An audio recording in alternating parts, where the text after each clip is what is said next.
Evening, hi.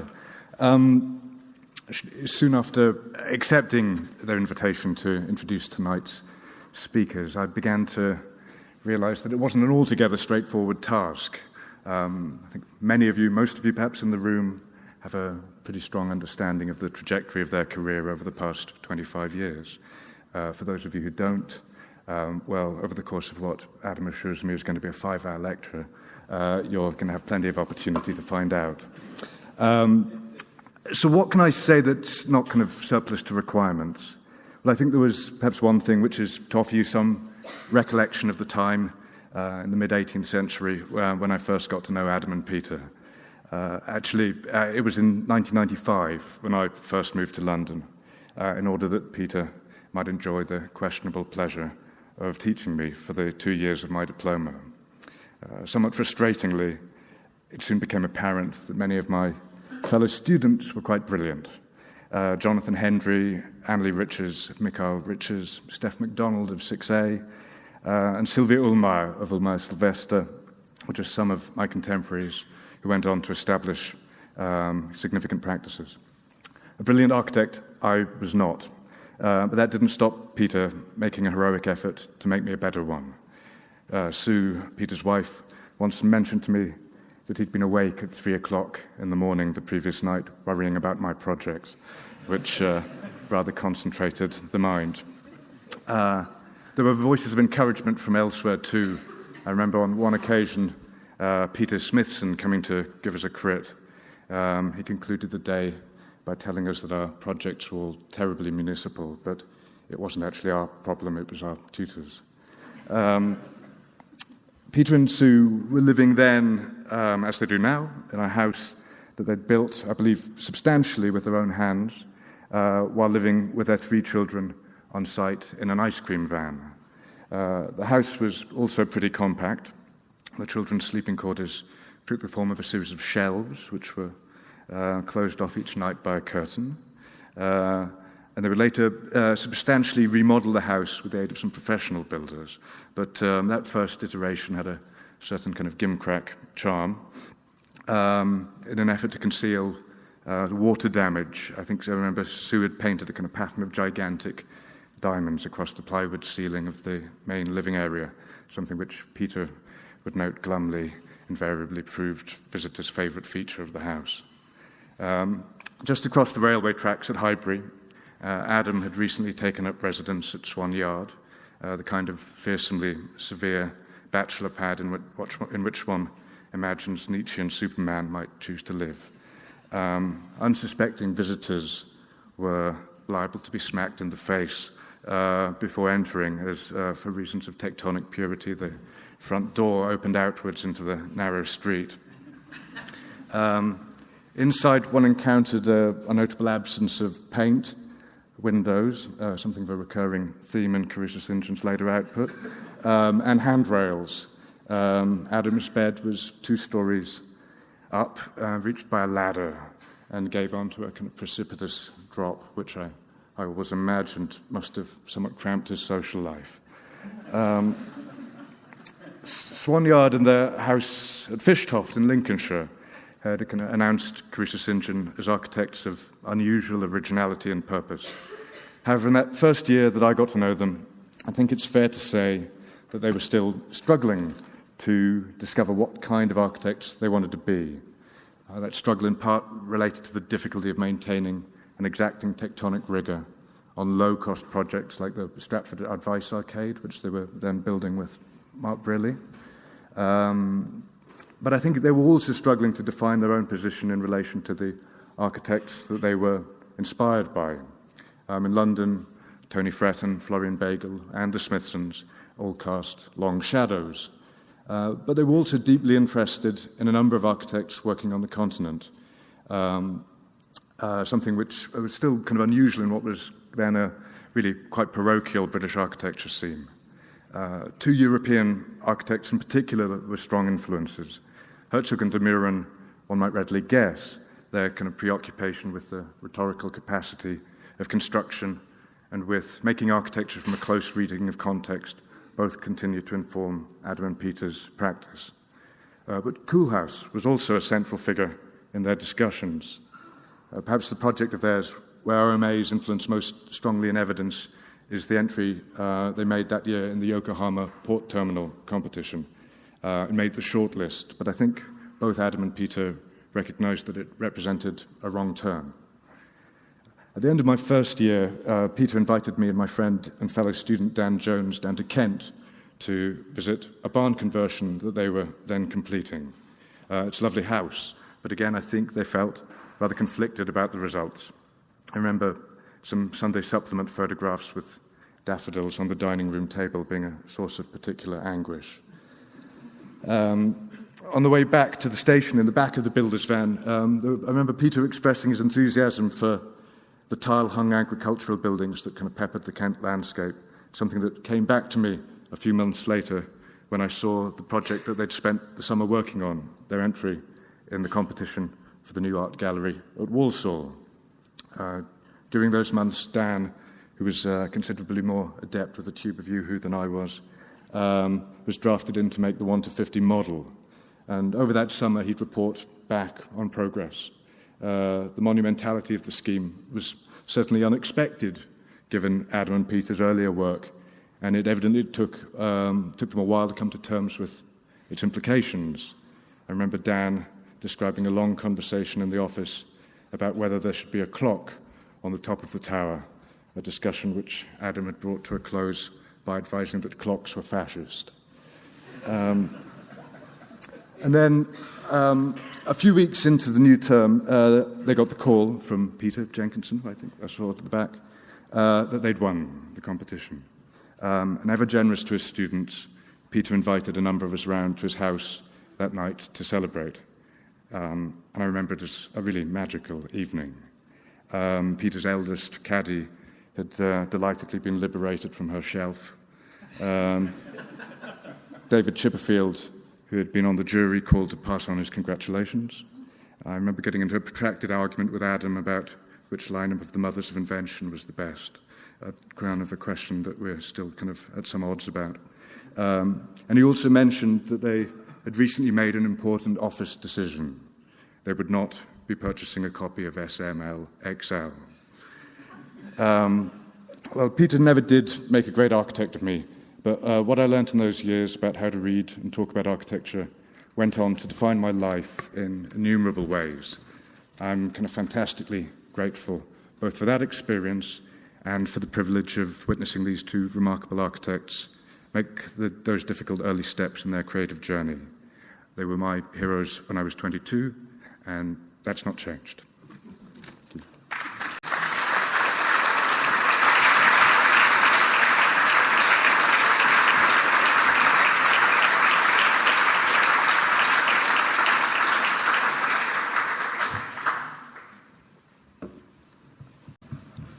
Thank you very much, Ellis. That was very nice. And thank you to the RIBA for inviting us to speak.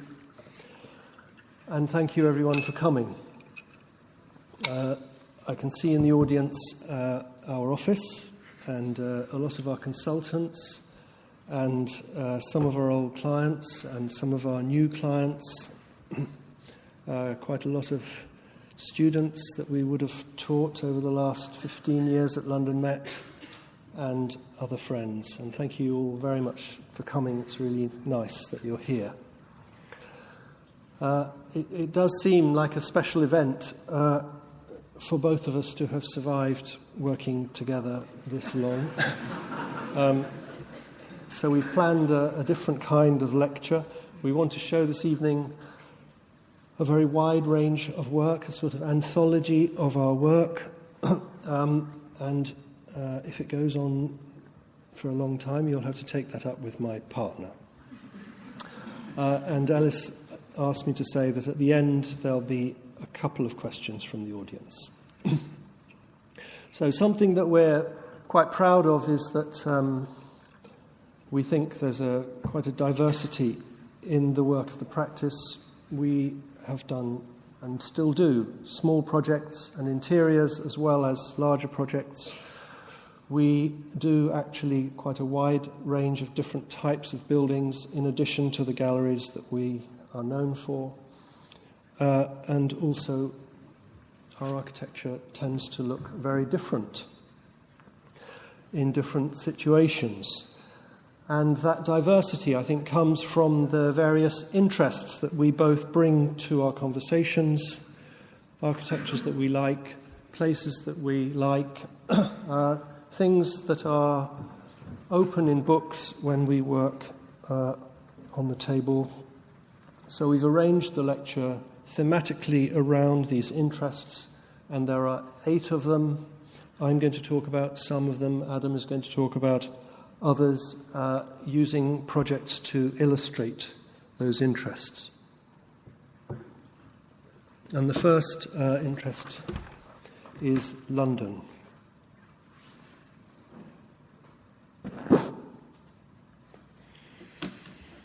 Being of a certain age, of course, what we're really talking about is London in the early 90s when we started our practice. At that time, there was more of a range in the city. There was more emptiness as well as fullness. There was slack. There were ruins in the middle of the city as well as Canary Wharf under construction. London's distinctive, loose, organic arrangement of ordinary things felt more exaggerated. It's a city that's quite ugly. It's not pretty. It's not consistent. There's perhaps a certain enjoyable melancholy, and in that we were encouraged by the work of other architects and artists and filmmakers.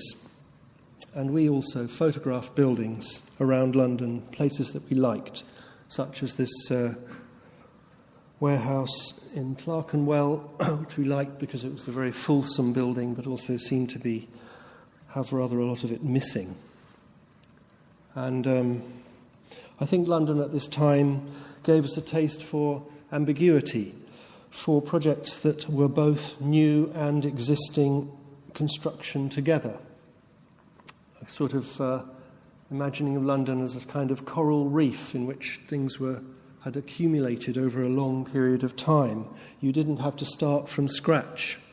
You didn't even have to finish, but you were participating in something that was ongoing. This is a classic photograph by Helen Binet of the back of Adam's studio in Swan Yard with his roof light sticking up above. This is the interior of Swan Yard, where we had our office after moving from my house for a while, with the old walls and some new walls without the paint, like sort of working within the brushstrokes of a painting. This is the square in front of the main entrance of the New Art Gallery in Walsall, square designed by Richard Wentworth, with the pub in the distance by Jonathan and Stephen Surgeon Bates on the right-hand side, out of sight, the old Woolworths, where we were trying to make a sort of credible square out of very disparate things in different scales of the sort of spirit that we're familiar with in British cities. And I think that taste for mixing the new and the old really became a theme then. This is, for example, our project for the Maxi competition in Rome, where we kept more of the existing buildings, the factories, the barracks, and we added new buildings that looked also rather like factories to try and make a composition where there was a very diverse set of spaces which felt like a good place to install their collection of post-1960s contemporary art. And then more recently, just recently, we've completed this gallery in Vauxhall for in the Newport Street Gallery, just next to the railway south of Waterloo. And in this project, we were starting with existing buildings, magnificent Victorian scenery painting studios, incredibly high spaces. And we added 2 new buildings either end to make a row of buildings, all of which appeared to be standing proudly facing the street. And it was important that these buildings were different. This is the model of the gallery, showing the three existing buildings in the middle with the new buildings on the left and the right. We added a new floor across all the buildings to divide the existing buildings that used to be 13 metres high into two high gallery spaces. And this project isn't about conservation. The existing buildings have been radically altered. It's about folding the existing buildings in with the new in order to make something much more complex.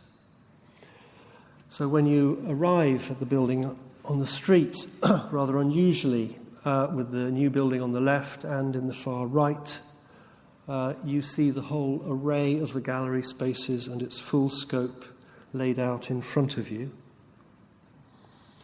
We went to some effort to try and match the new brickwork with the old brickwork, which was, of course, an impossible task because the existing brickwork is itself several kinds of brick. But it was in the end important that they were subtly different. When you're trying to balance the new and the old, you need a bit of a difference, but not much. And then, I think from the railway, the building is trying to be both normal and rhetorical. It's trying to be part of the normal world and at the same time be something slightly special. I like to think it has a little bit of a sense of humour about it, which subliminally, I believe, comes partly from the client. And then when you go into the gallery, obviously the physical presence of those old buildings had to be put back. We have to make good art space, but that sense of the old buildings is kept because it's like a little encyclopedia of different gallery spaces. Here on the ground floor, a gallery with a small facet in the corner, and upstairs, different galleries with different timber roofs, and here a new gallery with a different kind of roof. And it felt important here and much more interesting that all the galleries, although they were in some ways similar, all the galleries are slightly different shapes. It makes it much more interesting to walk around and also make sense of the existing fragments. And then the stairs in the building are also very important because they make the building feel as if it is public and not just a conversion of industrial buildings. And the walls of the stairs are made with brick. It's about restating the idea of brick that is covered in the gallery spaces. The stairs are different shapes, triangular, oval, close to circular. The balustrade details are very carefully made, recessed into the wall in order to try and keep the solidity and weight of the wall intact. And then the stairs themselves are very wide with large wells because you're walking up 8 meters between the floors. You need a generosity in that route. And then when you get to the top floor of the offices, the new city is laid out in front of you. Okay.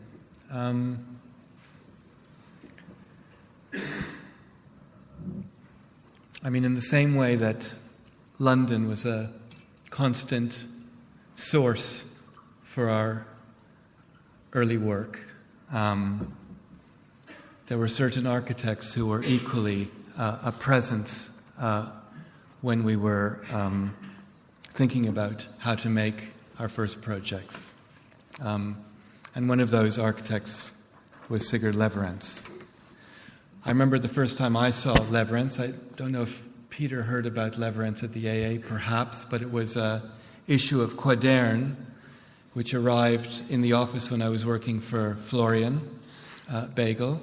And on the cover of the Quadern was Florian's Half Moon Theatre, and it was a survey of European architecture at that time, a double issue.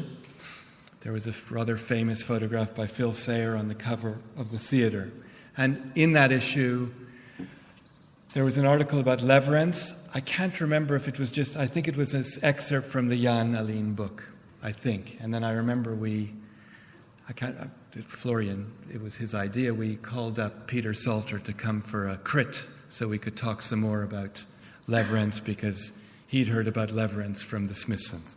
So it was a kind of convoluted thing, but that was the first time I'd ever heard of Leveretts.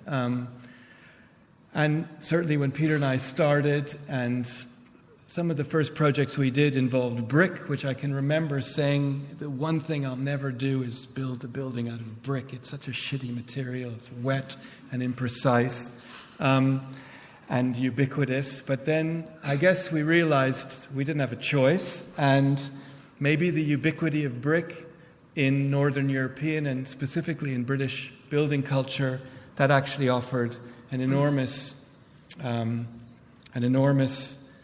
potential at subverting one's expectations of what you do with brick. You know, what the brick that I was reacting against was the lousy brick of a developer's bungalow, a house builder's bungalow, let's say.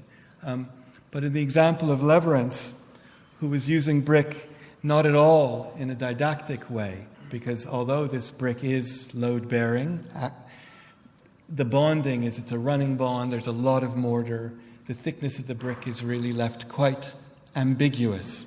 So, this is a photo by Helene of Bjorkhagen with the birch trees.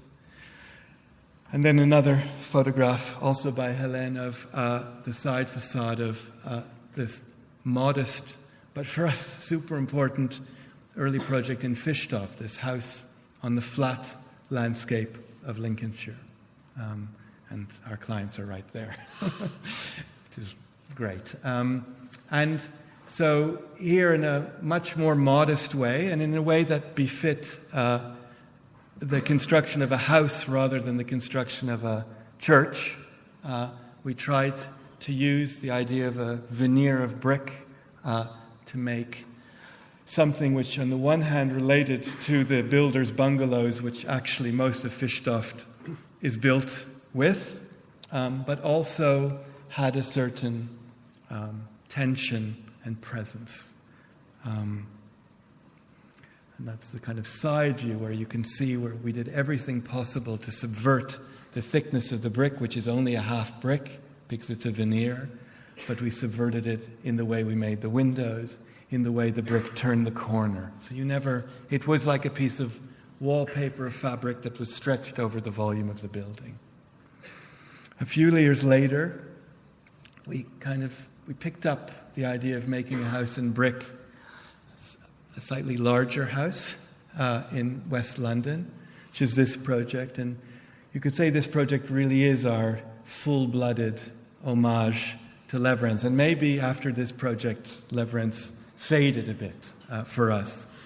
But here we did a load-bearing brick building, a house, which is a slightly crazy thing to do, although in the end the site was so difficult and so landlocked that brick was actually the only material we could use because we couldn't get a crane on the site, so the idea of a unit of construction that you can hold in your hand actually was quite practical, but that's not why we chose it. And we really tried to make a house where all of the horizontals were brick. They actually are structures, but they're not didactic. They're not the bonding, unlike Newport Street, where we did use a Flemish bond because that's what the existing buildings had, and that brick is also load-bearing. It's holding itself up.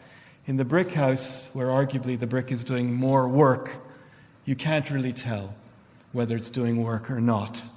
But we drew every brick. There are very few cut bricks. There's funny cheating moments on the corners, but you can't really tell. It really is this homage to Leveretts, but filtered through a kind of London brick culture as well, I think. And then finally, a project a few years before the brick house in Kalmar in Sweden, where we restructured the cathedral square of this town, which was very important in the 16th century, and where we really made a kind of zero-energy project where we removed all of the late 19th and 20th century paviours. They were very beautiful and all made of stone, and we tried to return the square to something that was more primitive, that was more resonant with these field stones, which the oldest part of the square was made with. And using very large, mid-19th century, I think, these huge stones called cat skulls, moving them from one place in the square to another, like moving a facade.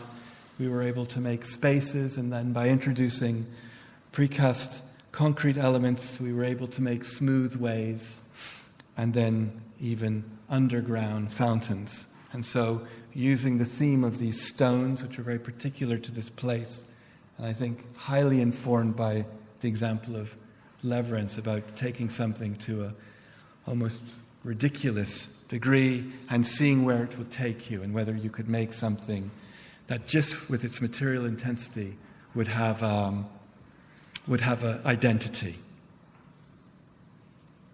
So abstraction. This is what I never allow my students to do. I always tell them there's enough abstraction in the world. As soon as you make a drawing, you're abstracting something, so I'm not interested in you telling me about things being abstract versions of other things. However, if you look, as we've had to make this lecture, at our work, I would say there's two instances or two ways in which abstraction, you can't avoid abstraction, I think, if you're an architect, but two ways that we've typically used abstraction. The first is just as a pure formal mechanism.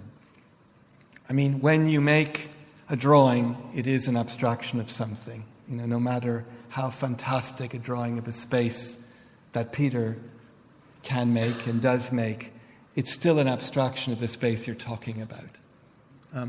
But also, I think one makes a kind of abstract leap when one looks at painting or other disciplines of art in order to find what you want to make in an architectural project. So, for example, this Robert Ryman wall piece, there was a Ryman show at the Tate in the early 90s when we were working on Swan Yard.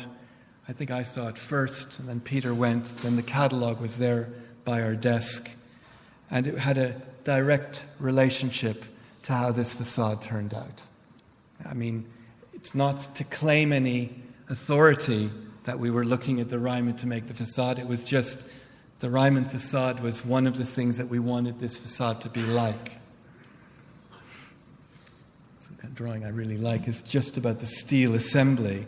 And it was like the Ryman painting formally, I would say, this idea of these veils, these translucent and transparent and opaque veils being draped over the wall in the case of the Rymans. But also the way this new facade was clipped onto the rather shitty facade of Swan Yard and the way it had to negotiate the kind of surrounding features of the Mews. And that also, I think, conceptually has a connection to the way that particular kind of Ryman piece has to negotiate the wall. It's an installation, even though it's a largely two-dimensional piece of work. But I also think that the Ryman and other artists from that period, sort of late 70s, early 80s American art, were what allowed us to look at the interior of Swan Yard and decide that actually you could keep it the way it was. And I remember having breakfast at this table, or we used to work along that table, and you see that smudge of mortar, which, we didn't do that, but it's not a kind of special work of craftsmanship.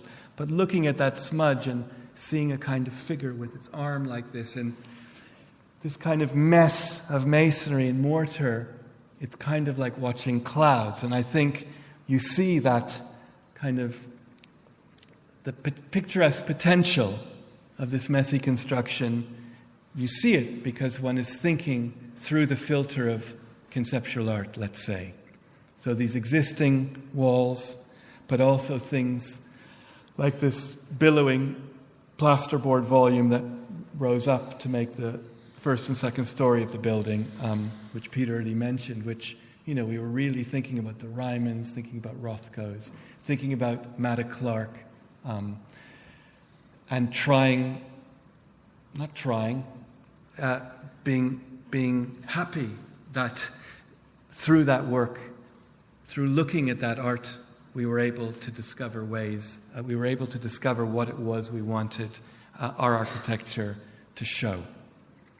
There's another time that we need to use abstraction, and that's when we have to work on a site where either we feel desperate, where the context no longer gives the cues of being in the city centre anymore.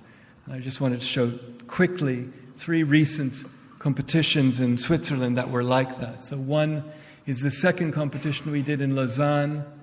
The Long Building is a competition from a few years ago that we lost and Barozzi Vega won. And then there was a second one. We came in second in the first competition and third in the second competition. A little bit annoying.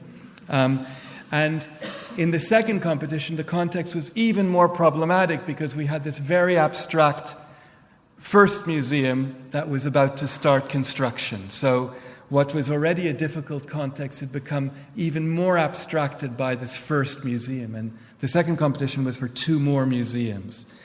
And we struggled a lot with this project, and in the end we made something that was, on the one hand, just an expression of the 2 museums inside, and maybe a kind of very, very dumb version of the kind of infrastructural or industrial building that you might have on these flat railway lands. But something that's, for us, strangely functionalist looking, although it isn't actually that, it's not about function so much in the interior. Kind of another project, also by the railway tracks, this is in Oerlikon, even a more desperate site, a competition for a high-rise where there almost was no land to come off near the tracks, and then there was incredible restrictions in terms of the railway lines and the line of the train. So having to make something which has nothing to do with Milan and Chicago and all of the things that we normally rely on to make, say, a commercial office building, and rather having really to just work on the problem of the cantilevers of the building, going this way and that way, and then trying to make something that's really quite abstract to make the form have a strength. And then we didn't win that competition either. And then this is a competition we did win just very recently, which is in the medical campus in Basel, with a very difficult master plan in Klein Basel, where you can see the scale of Klein Basel, and all of a sudden they're going to build these enormous new lab buildings and hospital buildings. And it was a real struggle working on it.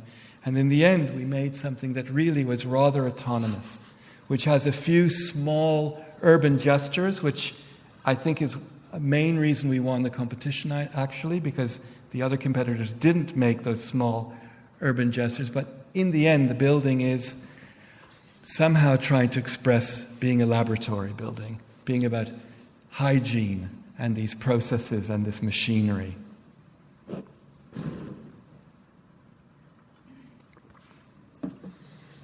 Okay. You'll probably notice that some of these titles are contradicting each other, and that really doesn't matter. The point is that you choose them. So I'm going to talk about the North, and it was Ruskin that said that the Gothic is the true architecture of Northern Europe, that its coarser, darker, more rugged spirit was better suited to our character and our landscape and our climate. And his point was that classicism belonged in the sunnier Mediterranean.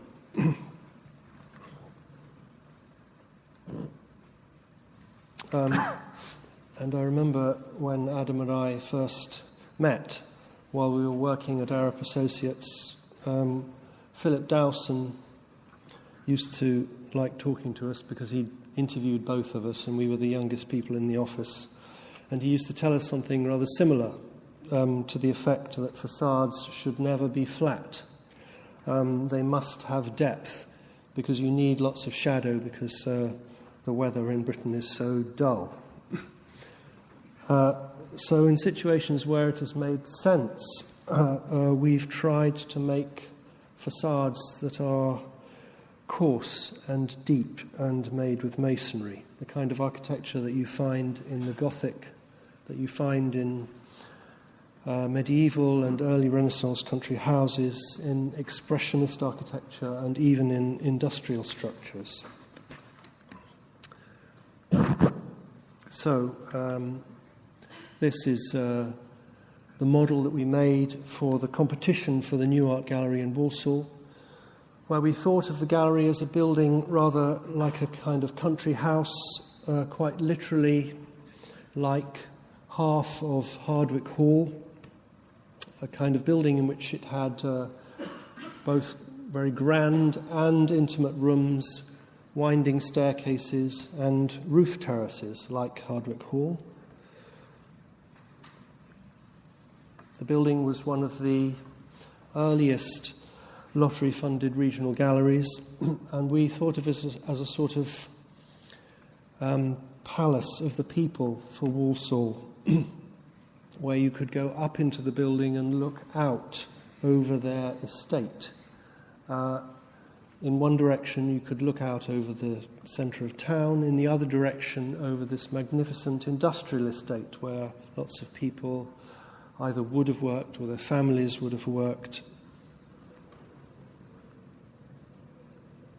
And the building had a stepped top where the cafe was located, which turned the building into this more sphinx-like figurative building that faced towards the town. But it was also about making the top of the building a little bit more awkward, a little bit more strange, so that it didn't distance itself from these other industrial buildings that were standing next to it. And the surface of the building was covered in these large terracotta tiles. The windows were also randomly distributed, placed according to where they were required inside, making a kind of all-over pattern, rather like the feathers of a bird. And inside, the building was relatively dark and richly coloured in concrete and timber and black concrete. We're looking here at the stair that's leading up to the permanent exhibition galleries on the first floor. Here, the large hall in the centre of the collection galleries, which was lined in timber. And then one of the smaller galleries around the perimeter with a window that's looking out over the canal. And there on the right is a small painting by Constable that Peter Jenkinson, the director, and the keeper, Joe Digger, would have deliberately mounted low on the wall for the school children and the visitors in wheelchairs. And then a temporary exhibition gallery space with a ceiling made with ribs of precast concrete to feel like the timber ceiling in a medieval hall. And then, more recently, a competition that we made in Basel for an aquarium as part of Basel Zoo. The building was to be located in the top right there at the end of the zoo, which was a series of gardens along a small river that was going through at a low level through the city, ending in the right where quite a high flyover road crossed the river. And we made the aquarium in this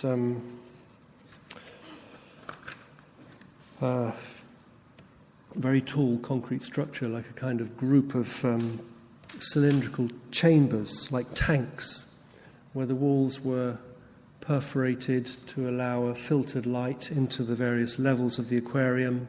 There are larger windows at the top for the penguin pool, and at the bottom you can see the building's been carved away to make these chamber-like spaces where you went into the building, where before you entered you were under this curved canopy which was covered with mosaics of aquatic scenes. This is one of those classic Bernschmutz competitions where I think we got rather carried away enjoying it so much. It wasn't the most practical of projects. I wasn't very surprised we didn't win that one. And then there's this building that we're making in Bremen, the new headquarters for the Bremer Landesbank in Bremen in northern Germany. This is a site plan which shows the building on the cathedral square. It's standing next to some rather beautiful early Renaissance buildings and the cathedral, and the building is going to provide new offices for the bank's 500 staff right in the middle of the city on a site that the bank has occupied for the last 150 years. And here we're making a building that refers to the clinker brick architecture of German Expressionism from the 1920s and 30s of northern Germany, which in itself has its roots in Gothic and early Renaissance architecture of northern Germany, with its distinctive broad proportions, stepped top, and very rich surface. The building stands on this square where there's a daily food and vegetable market, and the doorway on the left is the entrance to the bank branch. This is a plan of the ground floor of the bank. On the right-hand corner is the entrance to the bank branch, and then in the centre there's a courtyard where the staff walk through into the courtyard and on into the entrance of the offices.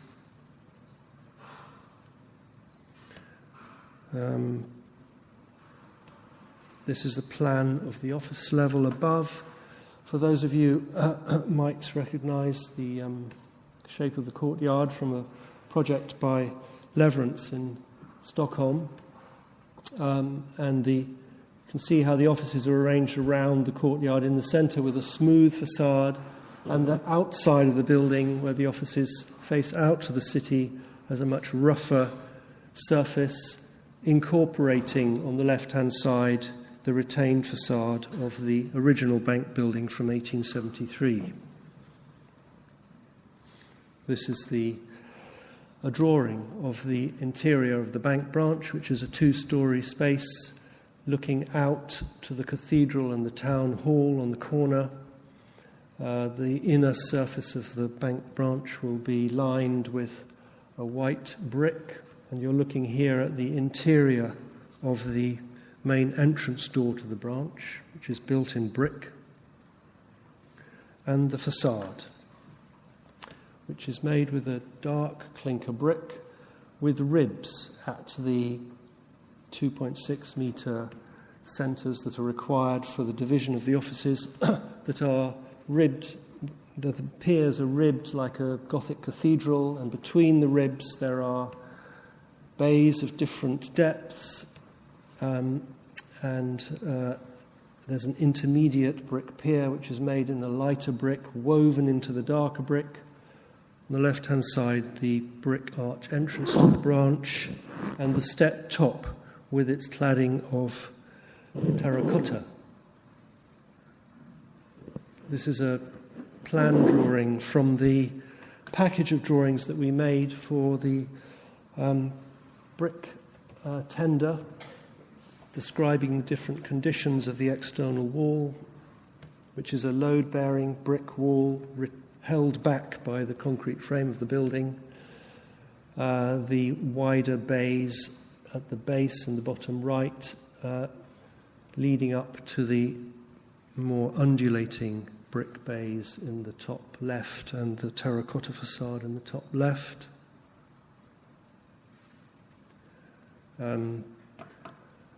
A drawing of the facade showing the recessed brick archway to the branch and the step top.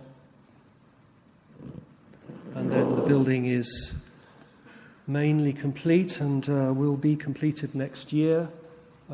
This is the interior of the courtyard, which has a much simpler render facade.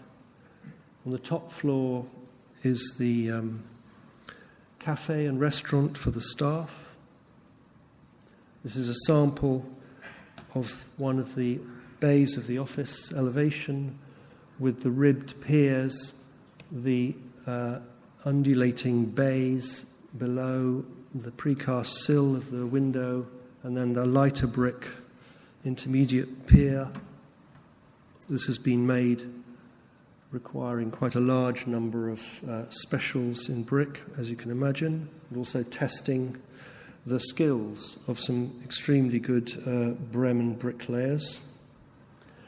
And these are photographs of the building under construction, showing the wall going up, standing there on a very sinuous lintel over the entrance to the underground car park, looking up through the scaffolding at the underside of one of the bays over the windows.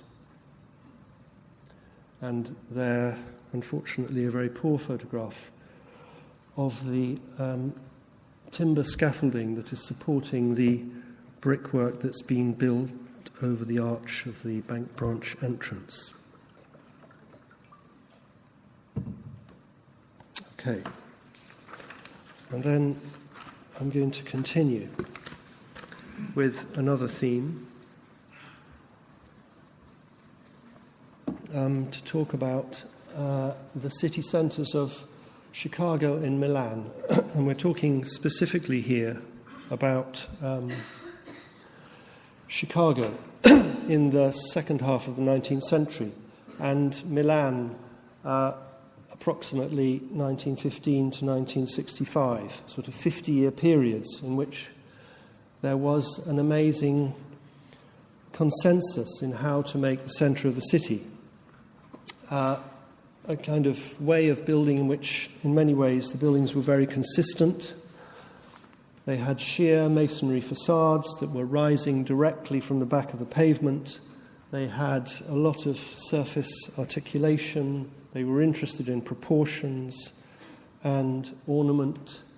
They were made in a range of styles, and they were always about making a special face to the street, with very little actually to do with the program of the building. Could have been an office building or an apartment building.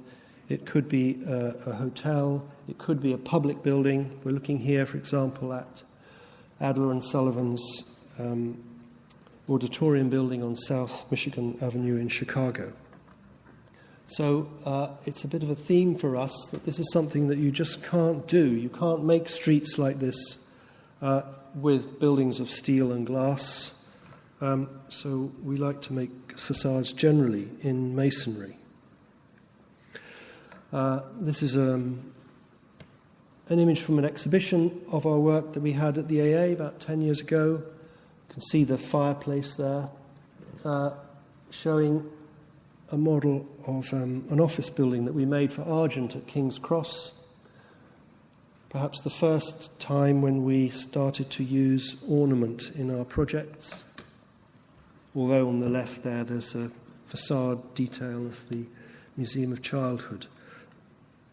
And in this building, the facade was going to be made with a deeply recessed elevation with green piers of precast concrete, on the side faces of which were to be an impressed pattern of a floral pattern of an early Renaissance Venetian church, Santa Maria dei Miracoli.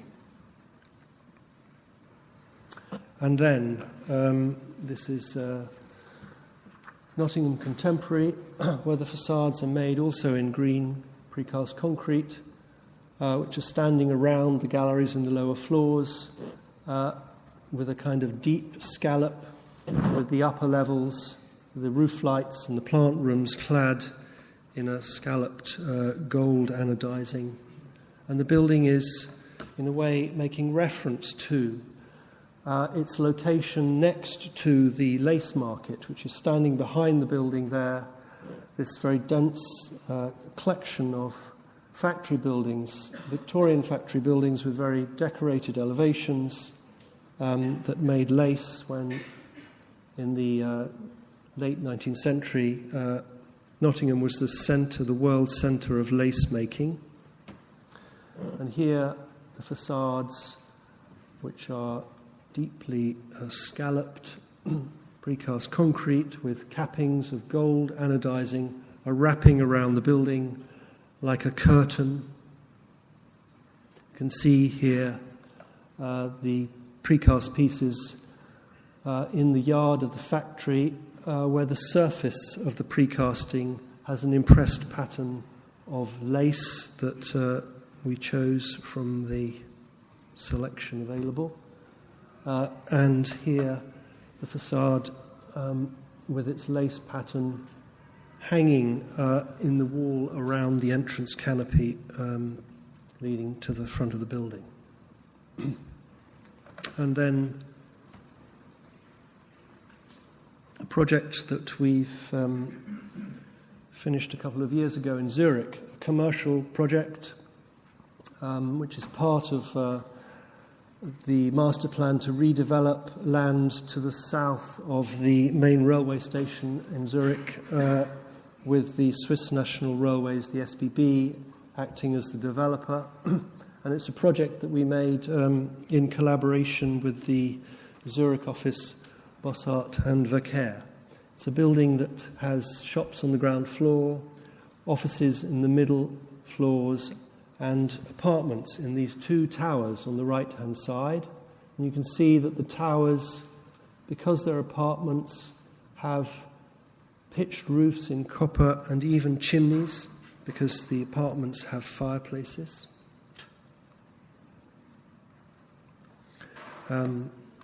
This is the south-facing corner of the building at the junction of a diagonal street which goes through the new development and an existing street on the right.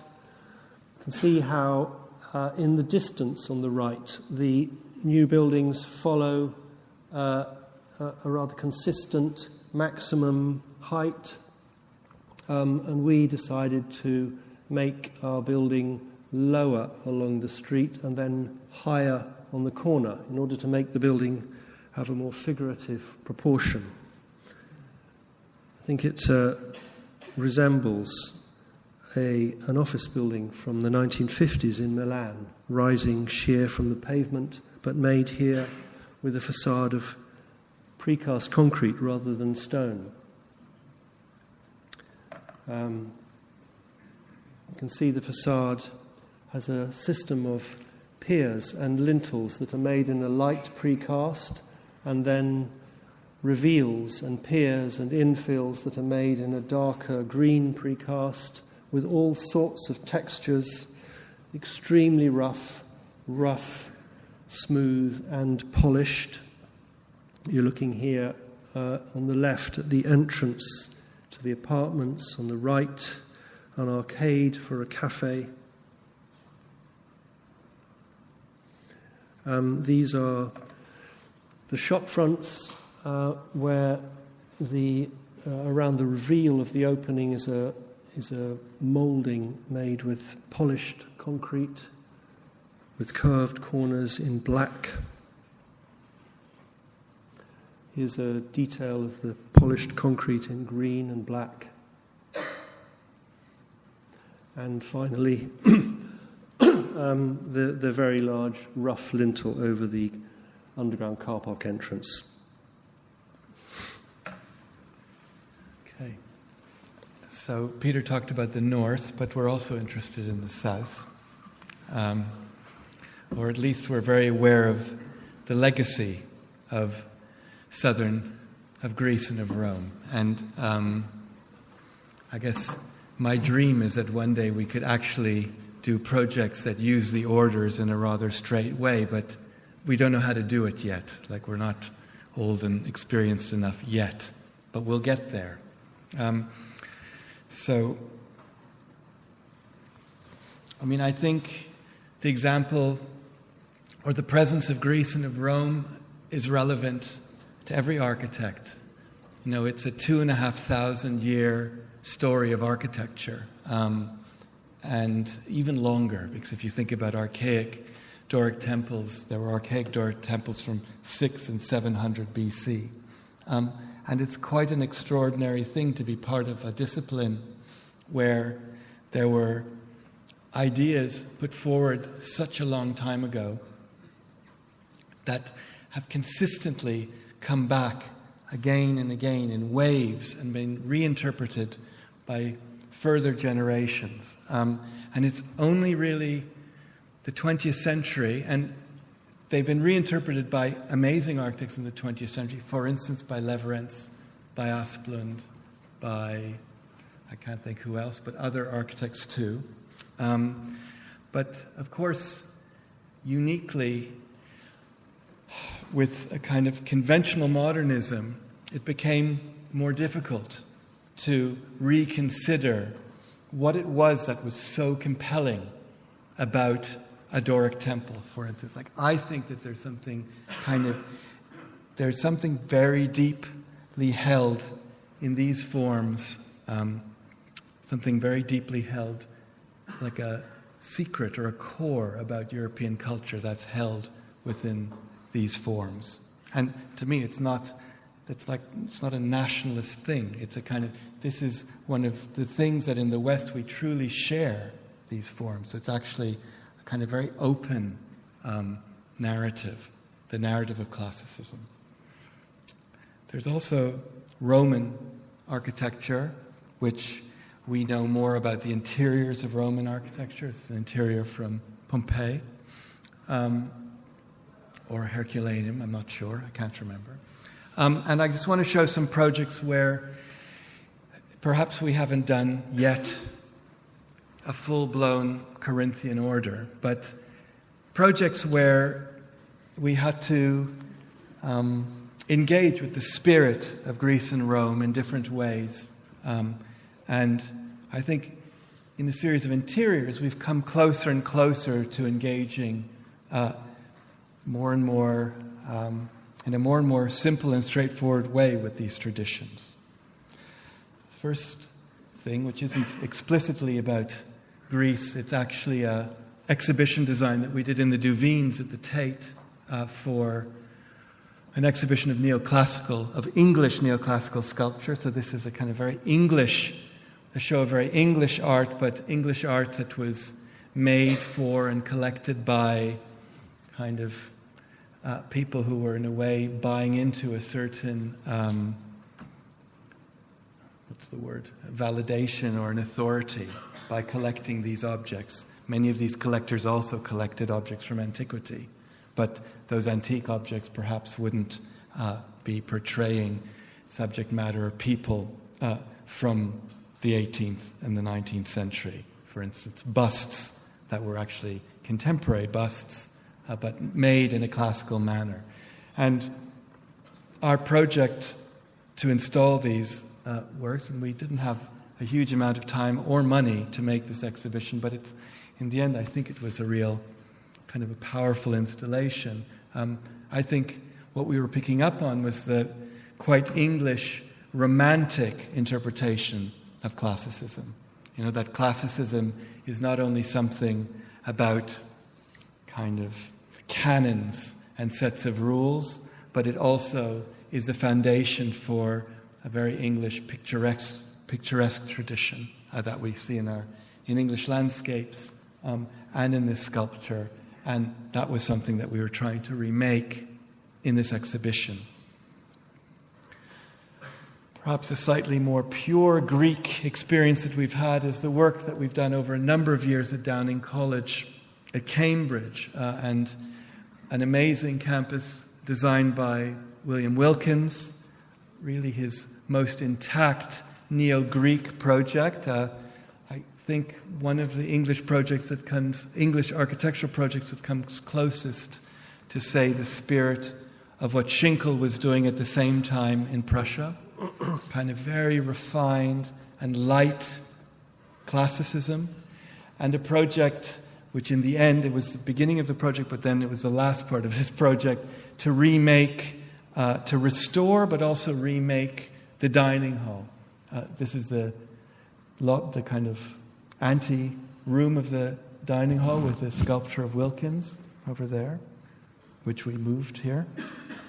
And then the hall itself, some of which was a restoration project, so the detail that we found in the entablature, the restoration work we did to the Scagliola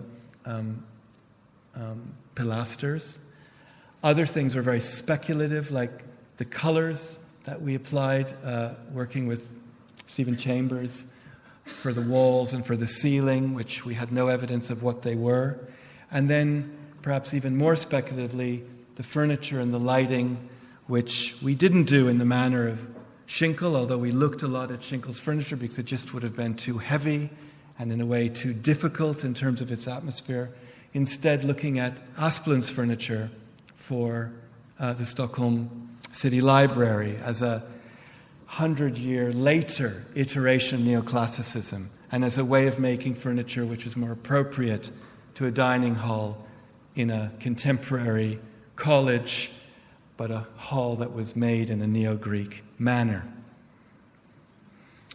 Another interior, kind of amazing project we had the opportunity to do, to make 3 interiors at the Soane Museum, 2 for galleries, and an entrance foyer space, and some furniture for a hallway, which was just restored by Julian Harrop. Sorry. So we made this furniture. The idea was to make the galleries into kind of cabinet galleries, and the way we installed the furniture into Soane's architecture is very much exactly the way Soane did, so very tightly fitting the furniture in between chimney breasts and chimneys and doors and windows, something which we had some discussions with English Heritage about, but in the end they understood why we were doing it, and it's all reversible, so we weren't damaging anything. And then designing furniture that really looked very carefully at the furniture that Soane had designed and the materials that Soane used, like mahogany, which is not a material I think we would otherwise ever use, and then finding FSC mahogany, which we could do in some cases, but in other cases we had to use walnut and things like that. But trying to make furniture that I think for most of the visitors of these rooms they wouldn't really notice was not by Soane. But it isn't by Soane, and technologically this furniture is extremely high-tech and very heavy and full of all kinds of mechanical equipment. So how do you incorporate all of those things which you're not really interested in seeing in furniture that doesn't kind of overwhelm the delicacy of Soane's Regency interiors? In the shop, the furniture could be a bit lighter because it didn't have the same environmental role to play. And then maybe my favorite piece, this kind of side writing desk that we made in the entranceway, where there's a book where you can sign your name, made in mahogany, highly figured walnut, and corian. And I think it was one of the first combinations of hardwood and corian, which is something we've done more than once.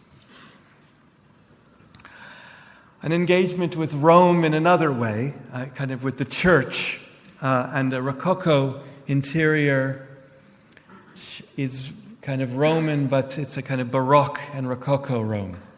This is the Cathedral St. Gallen, where we made a project to make a permanent altar after there had been a temporary altar for 45 years after Vatican II in the mid-60s. So there was a temporary altar, and then the cathedral decided for the anniversary of St. Gallus's trip from Ireland to Switzerland 800 years ago, they would make a permanent chancel. And we made this project. Unfortunately, we were a year late. But anyways, this is the cathedral, which is a kind of intact mid to late 18th century building, completely intact and restored. And then this was our chancel, which was an attempt to make something with the elliptical geometries of the Rococo architecture, but also something which would bring the space of the dome down to the ground, and you can see would push forward into the seating of the nave, so somehow the congregation and the place where the service is celebrated would be brought together in the language of the geometry of Rococo architecture. And we made the project in situ and in precast terrazzo, and I believe the mason who worked on it, Urs Schmidt, is here. It was a kind of real labor of love and a slightly dangerous proposition. We had 17 weeks on site to build this, so there was no room for mistakes. We looked at doing it all in precast, but it was impossible. So it's made in situ, which means you have to get it right, and because it's in a Rococo cathedral, which is a World Heritage site, it actually has to be perfect. And we had to learn many things to make this project. We had to learn how to make ornament like this. We had to then figure out how to make this ornament three-dimensionally within an elliptical geometry, which is constantly changing along its length. It was a very ambitious project, formally and technically. But we managed. We did it. We made a new crucifix for the consecration, which is kind of based on it's a Greek cross, and it has symbols of the apostles and of Christ from one of the early Bibles that are in the illuminated Bibles that are in the very famous Rococo library of St. Gallen. A detail of the steps of the altar, which has an inlaid piece of Thasos marble, which is 4 meters long. And then the same marble was used to make the aggregate, which is in the terrazzo, the precast and the in situ terrazzo. All of the aggregate was made by our mason. And the baptismal font, which is also inlaid with a highly reflective, double-curved stainless steel basin. And then a kind of another less what's the word? Holy, that's not the word I'm thinking of, but a kind of more day-to-day classicism.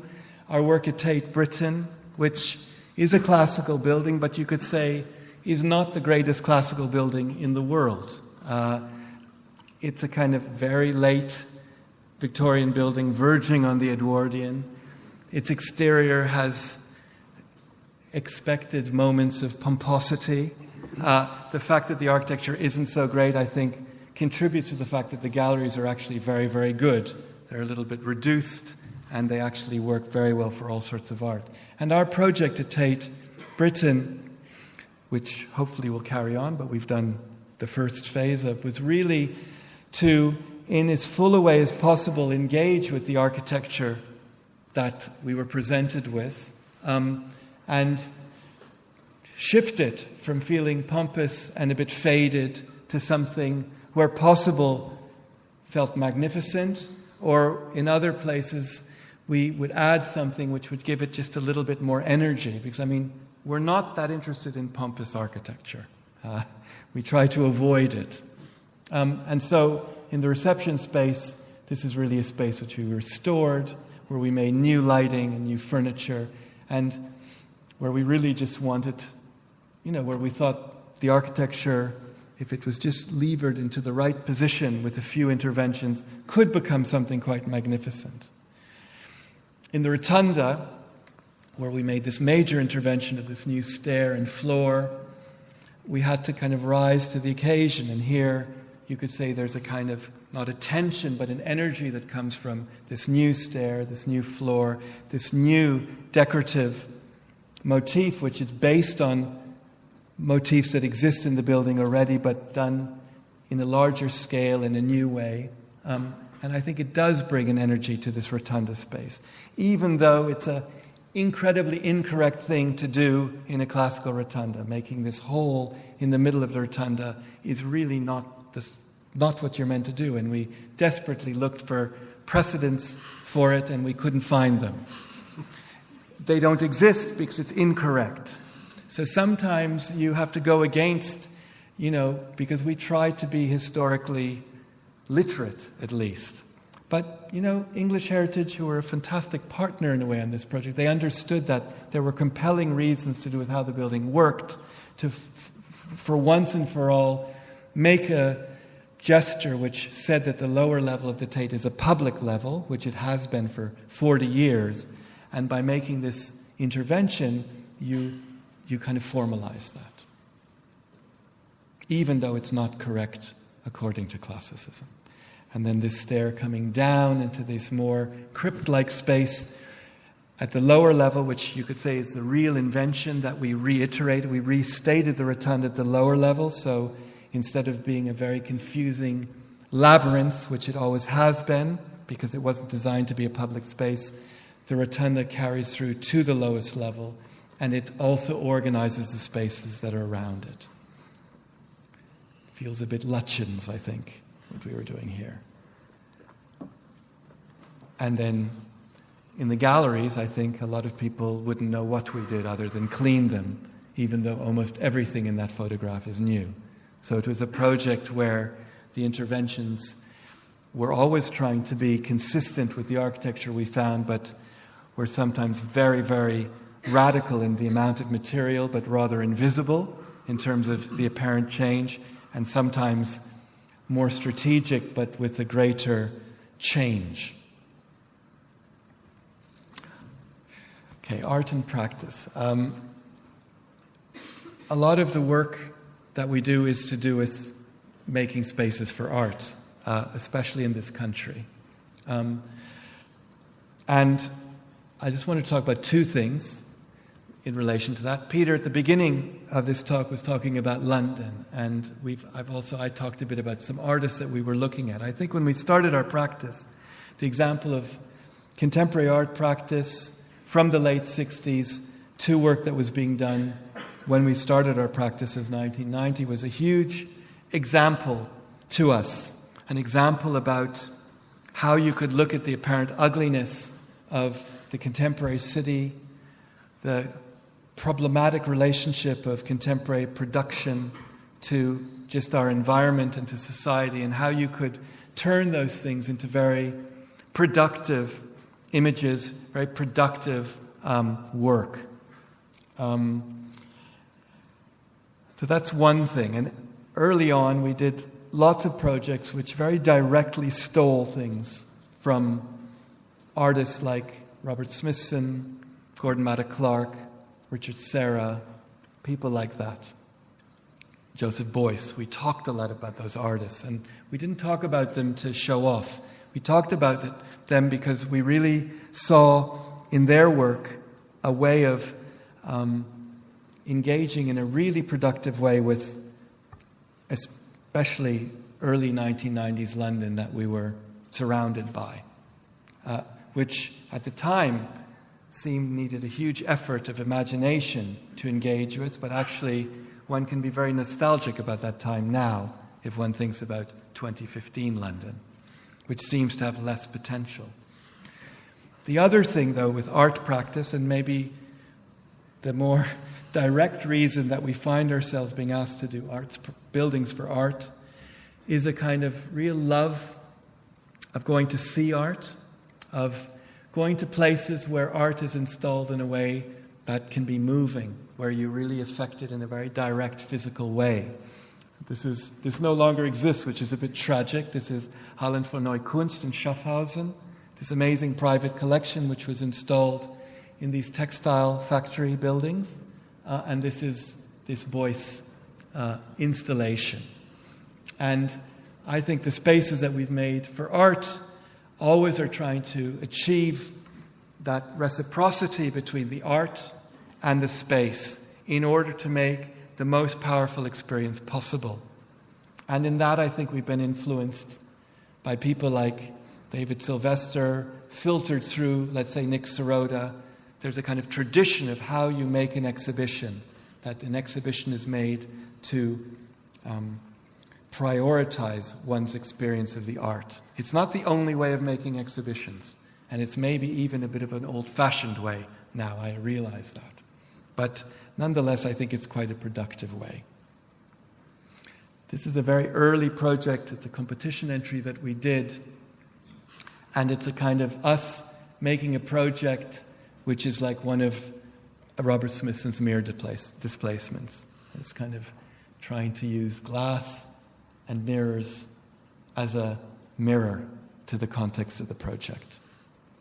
It was just like, we would also go into the Mews outside Peter's house with big mirrors and take photographs of the sky, because it's obvious we could do that too, and just see what would happen.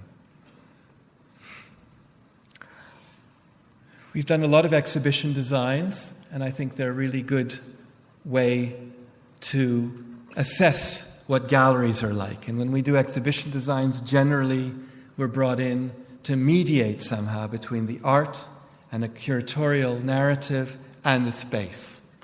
So this is exhibition Turner in Venice that we did at the Tate in the Linburys downstairs. And we always try and make the galleries we're working in look their best. It's not our policy to show how bad they are. And the Linburys are, you could say that it's ambivalent, people's attitudes to the Linburys, and we try to make them look as good as they could and to use the lighting system, which isn't used that often, in a productive way. We've also worked with artists to support installing their work, in particular Thomas Demand, and this was in a way the project that we were always going to do with Thomas, which was to do a project, a kind of mid-career retrospective in the National Gallery in Berlin, a show that was called Nationalgalerie. And here we're obviously having to make the Mies building fit for showing Thomas's two-dimensional work, but we're also making an exhibition design that's about Mies, about his idea about hanging drapery within the gallery, about this kind of continuous flow of space, but also doing things which undermine the symmetry and the kind of quite difficult qualities of that space for a lot of art. So building, like you could see here, building fake extensions to the Mies oak cabins that frame the entrance when you come out, and making the whole building more asymmetrical, and using 6 kilometers of fabric in the process, which was quite special. And then our experiences when we're doing public art projects, like the Tate or like Nottingham Contemporary, actually one can do quite a lot, because I think the role that public art spaces have is to make a space that is distinctive, which is characteristic of, say, the Tate Britain, Tate Modern, Nottingham Contemporary, and that the ceiling, the floor, doesn't have to be equally suitable for all art, but it should have some qualities which, if the curatorial program is good, start to become kind of characteristics that are associated with the space. And we talked a lot about that in terms of the ceiling at Nottingham Contemporary, and that, after a while, and I think Alex has curated this, or directed and curated this amazing 5 years of shows there, that the legacy of those shows and the photographs of those shows with that ceiling, with the floor, with these strangely shaped rooms, that whole image becomes one thing, and it becomes part of what it means to install a show at Nottingham Contemporary. And I think that's interesting. And in this project, it was an opportunity to sort of understand that a little bit more, about how the spaces that you make have a kind of cultural implication to the institution. Not as important, I think, as the curatorial culture, but they can support a certain curatorial narrative in an institution.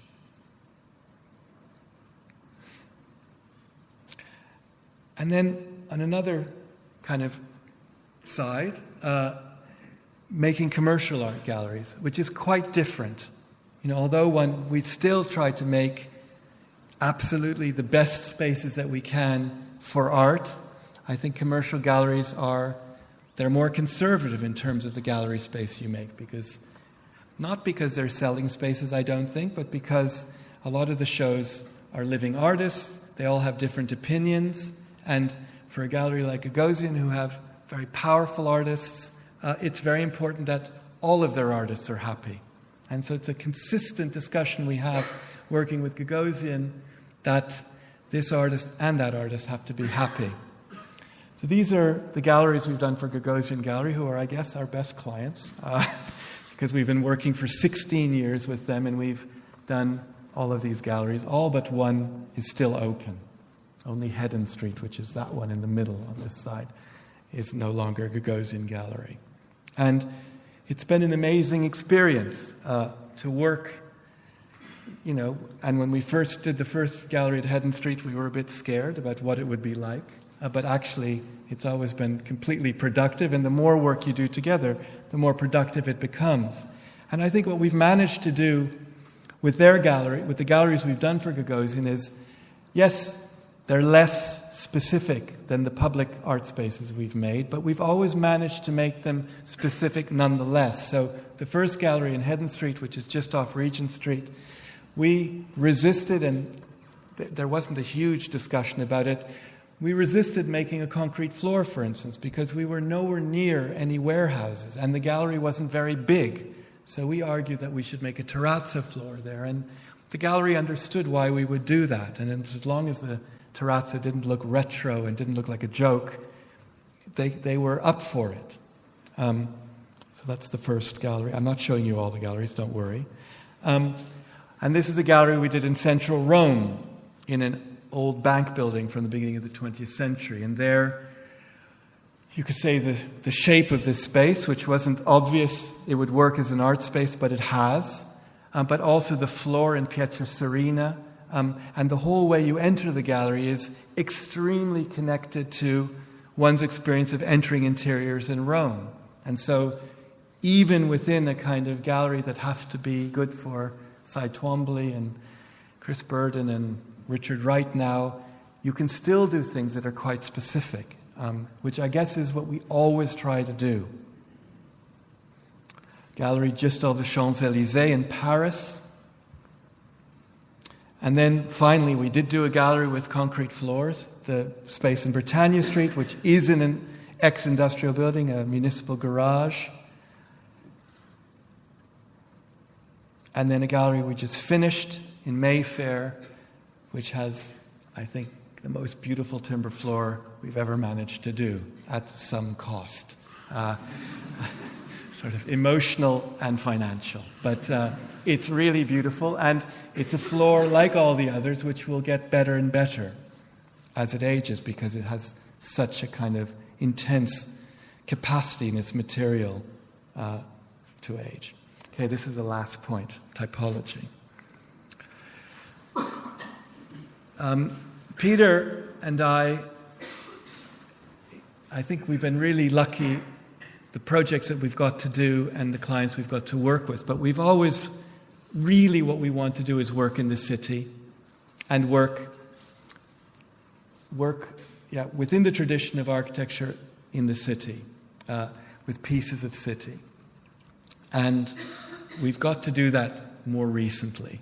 And for us, making a project in the city is about connecting to the idea of typologies. And I mean, this is a beautiful image of Rossi's Teatro del Mondo coming into port in Venice. But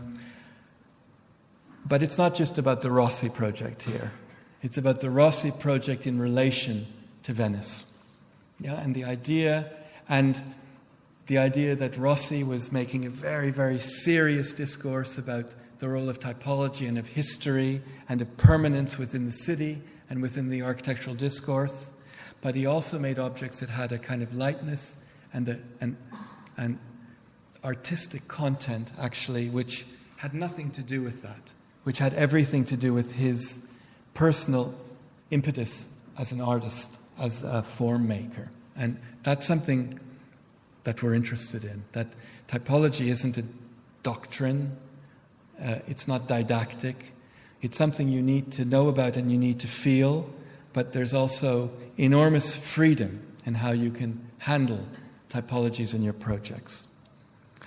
The first project I'm going to say is not that urban. It's this little brick house that we did in Fishtoft.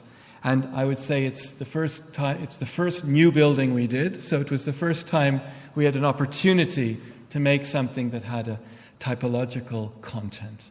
And for us, it was at once the last bungalow in the village, but it was meant to be more than that. It was meant to be a bungalow whose volume and the handling of the volume somehow was strange. You understood that it wasn't just like the other bungalows, that the scale of the volume, but also the relationship of the windows and the elements like the bay window and the roof and the porch, all of those things were not quite as they should be.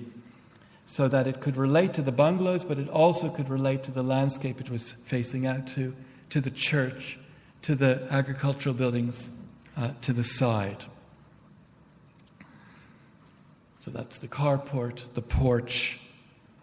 And then you would go in, and it was a surprise.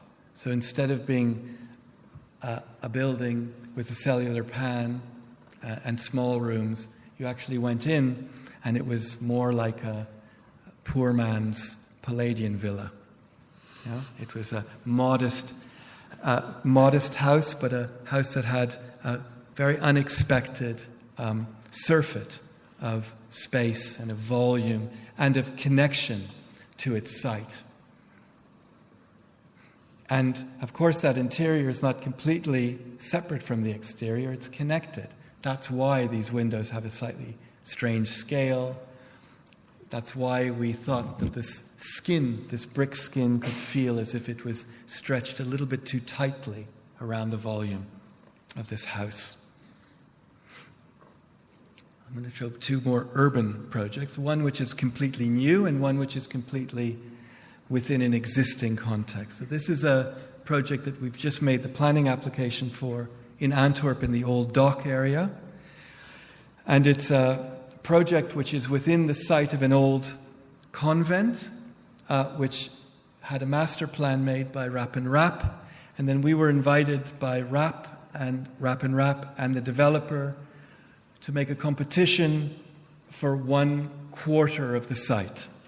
And it was really like a student project in the best sense of the word. There was 4 architects making this competition together.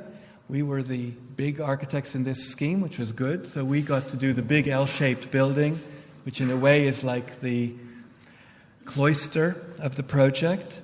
And then Rap and Rap, Buvenbouw and Ono made 2 little villas each to complete the block which defines a courtyard in the center, which is part of the public space of the city going through. And we won the competition, and we're working on it now. And what was wonderful about this project, it is like a student project in that it's really a project that's completely a very good master plan, which was really interpreting the history of the site and the contemporary condition of the site in a very intelligent way. And then we were able to take 1/4 of the master plan and then propose things that were completely in that spirit of each of the buildings being a type of urban building, and the developer being happy to go along with that, because as long as we had the right areas and the construction costs were correct, which we hope they are, he would make the money that he needs to make. So you end up with these street elevations which are incredibly varied, which are completely in keeping with the surrounding buildings, the buildings of the surrounding area. But, of course, they're a kind of exaggerated and slightly too exuberant version of the buildings that are there, which are a little bit sad in some cases. And then you come into the block and you have this collective space, which is what the master plan and actually the whole city plan in that area is about. And, yes, you just have this space which is a shared space, shared between these small apartment villas and our bigger apartment building with ateliers and workshops on the ground floor. The last project I want to show, which is we never thought of as an Aldo Rossi project, but it really has turned out to be one. And I think it makes a full circle to what Peter was talking about at the beginning, about London. It's this project in Lille that we're working on, which will be finished in 6 months. And it's a project, and this is a drawing we did at the competition, and the first row of purplish buildings are our new buildings, and then behind is this FCB steel factory, this enormous steel factory which was closed down in the 1970s and which will become a new urban quarter in Lille. And our project was to do a lycée gastronomie, a cooking school, in part of the existing factory and in these new buildings. Whoops. So this is the view of this quartier Fives, this surrounding workers' area, which at the end of each street, I mean, it's sort of like northern England, isn't it? With some amazing manufacturing. And of course, all of this workers' housing was built for people who worked in this steel factory. And the incredible halls of the factory. And our school is within 3 of these halls. This is the site, and you can see the extent of the lycée. And then the long thing is the Passage Couvert, so that becomes a kind of public space, which is actually this space, a passage. This is our project, and it was an invited competition. Only one French architect was invited. The rest were Flemish, us, and Dutch. And we were the only people who made a scheme that was about the existing factory, which was such an obvious thing to do, but nobody else did it. It's a bit like in Bremen, where we were the only people who did a brick building, which you would have thought was obvious in Bremen to do a brick building, but nobody else did one. So sometimes being obvious is a good strategy. And it's not that we're keeping so much of the existing building, because where the lycée is, we're keeping the existing halls as a shell, but we're building new buildings within them. But it's that we're keeping the spatial structure of the factory, and then we extend it in our new buildings. And that obviously becomes an incredibly rich series of interior and exterior spaces for this rather large school. And I think we won because our project worked the best. Occasionally we do competition entries that are like that.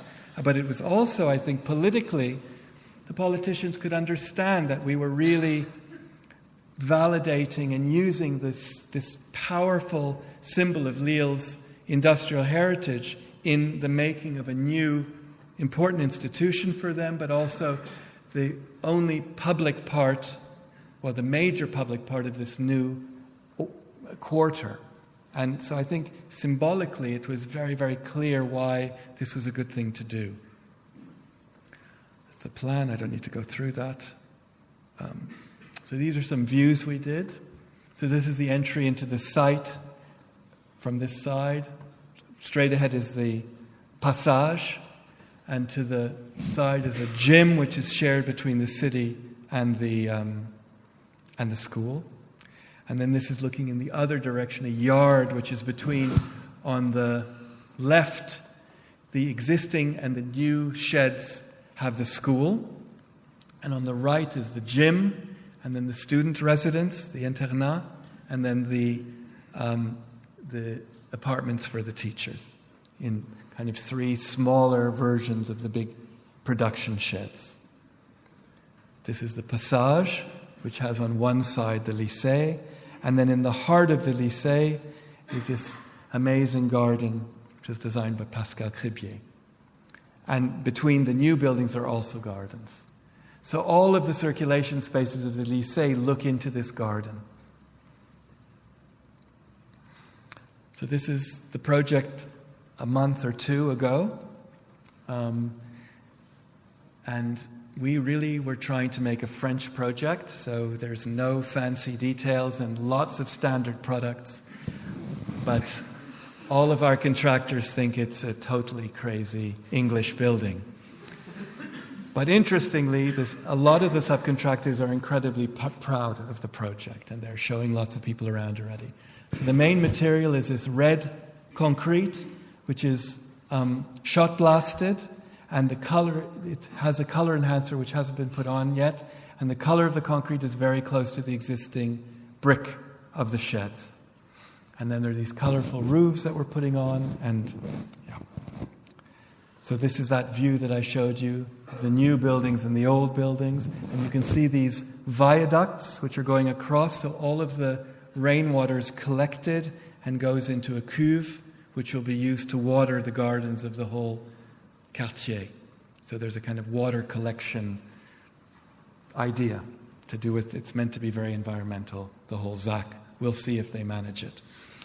And you can see there are these polychrome striped roofs, and on the gym roof, which is the biggest roof, we made this mega scale corrugated steel roof with standard colors, but obviously alternated in a way that's not the most efficient way, but it has this incredible graphic, even optical quality. And it was totally amazing when this went in, because we have a model in the office of this roof, and then the roof went on and it's identical. You know, it's one of these things where it's exactly the same, but it's full scale.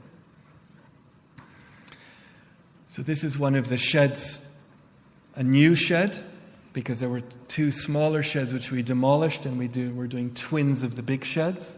And this is next to a brick shed. And you can see the viaduct that connects the apartments to the school, and then there's pipes that will eventually get to the cuve. The space between the students' housing and the teachers' housing, which will be an amazing planted garden behind these garden walls. Detail of the yellow curtain walling. The back street of the lycée, which is not red. It's just this quite powerful grey concrete wall. And the loading yard, there's huge amounts of light. It's a school for 1,200 kids with, I can't remember how many, 30 kitchens or something. So there's a huge amount of food going in and out of this building. So this is the loading yard where the roofing comes down to make a covered yard and to make the facades. The floors, which were designed to be precast, but it's France, so it's all in situ, 1.5 meter deep beams with holes in it for the services to go through. A view into the passage, which is just starting to be repainted. So all of the existing steelwork is painted the faded original colors. So we scanned all the colors before we had to strip all the paint to get rid of the lead. And then we will repaint all of the steelwork the colors it was before we stripped it. So the color of old paint. And that's largely being done. And the view from the surroundings, where you go down a small street and these buildings, in a way, mediate between the scale of the houses and then the scale of the factory. Fini.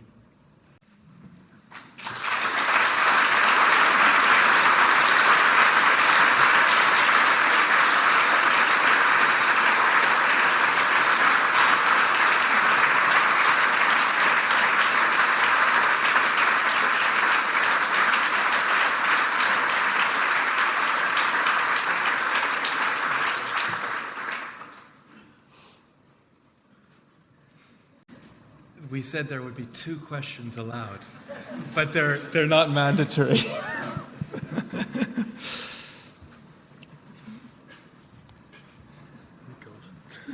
London. When you first started, you spoke of the potential of London and its openness and potential and all those things. What the hell do you do now? Is there a response?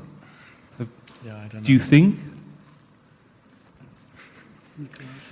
I mean, I said it's. I mean, of course, you can have a nostalgia for when we started practicing, you know, and the Tories were last in power, you know. But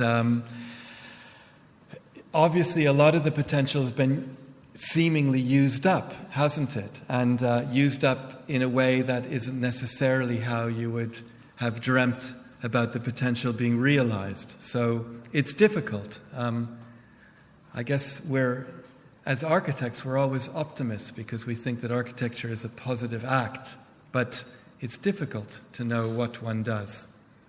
And, you know, even where our office has been built up, and working in other cities, you see where the very similar pressures are at play. You see how you can be a little bit more strategic about things and end up with a little bit more, and given the pressures in London, you could end up with a lot more, actually, because, the same... Yeah. So it's easy to be depressed about that. Thanks. I guess. You rather glossed over the issue of the division between the buildings with ornament and those without. And I think it is a divisive issue that, it's not coincidental that the two projects of yours that have been Sterling Prize nominated are among the ones which are most readily digestible as modern architecture. Yeah. And I just wanted to ask about really the source, how seriously you take the sources of decoration that you're using. I remember when we were teaching together back in 2003-04, you were looking at ornament really for the first time with students at Bath, and they were all asking themselves what should be the source of the ornament that we might use. Should it be DNA? Should it be fractals? What is the appropriate response now? And when you've used ornament, it's often to cite a couple of examples, the use of the lace in relation to the lace market in Nottingham, the use of kind of Islamic patterns in relation to Wilde's knowledge of Islamic architecture at the Museum of Childhood. I mean, are these just fuel for a formal response? How seriously should we take those references back to kind of what are effectively anecdotal ideas of history? I don't think there's any kind of ultimately very important way or particular source or any kind of direction that we're heading towards. I mean, to me, the projects, the earlier projects and the later projects are not so different, and it's all about looking around you at the things that you find there and playing with it and trying to bring it together into something that is never a direct reference to anything, but is something that is ambiguously connected to a number of things, so that it has a relationship to a number of realities. And I think that the steps that we made in making the gallery in Walsall a public building that used concrete in a very sensuous way and made quite literal references to historic buildings, and that building had leather-clad handrails. I think it was actually quite a handful for other architects to take at the time. It felt like a bit of a step, and that the projects we've made subsequently that use ornament are, to me, it's totally connected. That we're trying to make specific connections to architectures that we think are relevant. Yeah, I mean, to me, the ornament and material and a kind of formal connection to the situation of the project, they're all connected. They're not different. It's not like you do the project and then you go, now it's time for the ornament, and we're going to put it on.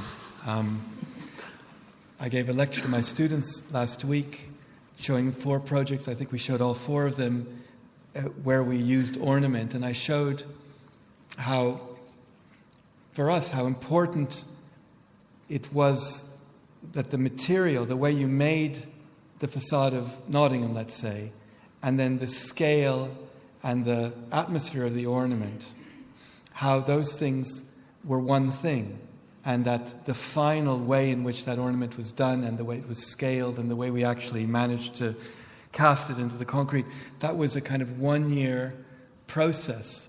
And St. Gallen was the same. So you could say that the theme, it's quite direct, because we live in a time where very complex iconographies are not so widely shared, so you want to make quite a direct connection. But then I think the way it gains a complexity is that you make it in a way where the construction of the thing and the image of the thing, they become one. And that's the difference between, we didn't talk about this, but we both went to school in postmodern times, and I think we both, postmodern classical times, and I think we both hugely benefited from that idea. Had we gone to school 5 years earlier, we wouldn't have had our eyes open to the possibility of the history of architecture, that you could engage with it. But perhaps that first flourish of using history again, the problem was that the ornament was too separated from the actual construction of the thing. And I'm not talking about being earnest or honest or anything, but it's actually just about the energy you get when you make something, and whether it's hanging the tiles in Walsall or making the brick wall in Fishtoft or making a precast facade in Nottingham, there's an equivalence between all of those. And it's just part of the material that you're making architecture with. And if you look at 2,500 years of architecture, it's tiny period when people didn't think of ornament and the way you dealt with the surface as being a very important issue in making architecture. I would say it's a very short aberration. So then it doesn't seem so strange. 2 questions, that was it.